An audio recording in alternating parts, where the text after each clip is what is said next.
విశాఖలో విజయసాయిరెడ్డి తన కుమార్తె నేహారెడ్డి పేరుతో ఏకంగా బీచ్ ని కబ్జా చేశారు.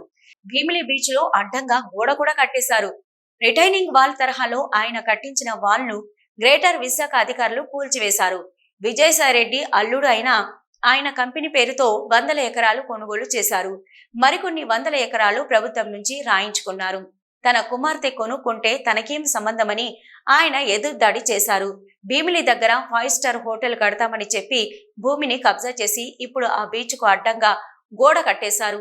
ఇది సిఆర్ రెడ్డి నిబంధనలకు విరుద్ధంగా ఉందని కూల్చివేశారు. అయితే భయంతో ముందుగానే కోర్టుకెళ్లారు. కోర్టులో నిబంధనలకు విరుద్ధమైతే అక్రమ కట్టడమైతే కూల్చివేయాలని స్పష్టం చేశారు. దీంతో జీవీఎంసీ అధికారులు ఉదయమే జేసీబీలతో వచ్చి కూల్చివేశారు. అయితే ఈ కూల్చివేతల్ని అడ్డుకోవడానికి ఒక్క వైసీపీ నేత కూడా రాలేదు. కనీసం విజయసాయిరెడ్డికి చెందిన ఆస్తి అని పరిశీలించడానికి కూడా ఎవరూ రాలేదు. దాంతో కూల్చివేతలు సాఫీగా సాగిపోతున్నాయి. జనసేన కార్పొరేటర్ పీతలమూర్తి యాదవ్ ఫిబ్రవరిలో హైకోర్టులో పిల్ వేయడం జరిగింది. విశాఖ భీమిలి బీచ్ లో సిఆర్జెడ్ నిబంధనలకు విరుద్ధంగా ఉన్న సర్వే నెంబర్ 1515, 1516, 1519, 1523లో సుమారు 4 ఎకరాల్లో కాంక్రీట్ నిర్మాణాలు చేపట్టారు. వైసీపీ రాజ్యసభ సభ్యుడు విజయసాయిరెడ్డి కూతురు నేహారెడ్డి పేరున ఉంది.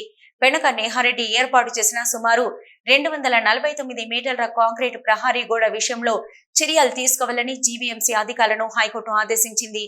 పిల్ నెంబర్ 53/2024 హైకోర్టు ఆదేశానుసారం నిన్న రాత్రి జీవీఎంసీ సిబ్బంది నోటీసులు జారీ చేశారు. ఈ రోజు ఉదయం అక్రమ నిర్మాణాలను యంత్రాల సహాయంతో హైకోర్టు ఆదేశాల మేరకు వెంటనే జీవీఎంసీ టౌన్ ప్లానింగ్ సిబ్బంది జేసీబీలతో కాంక్రీటు ప్రహారీ గోడ తొలగిస్తున్నారు.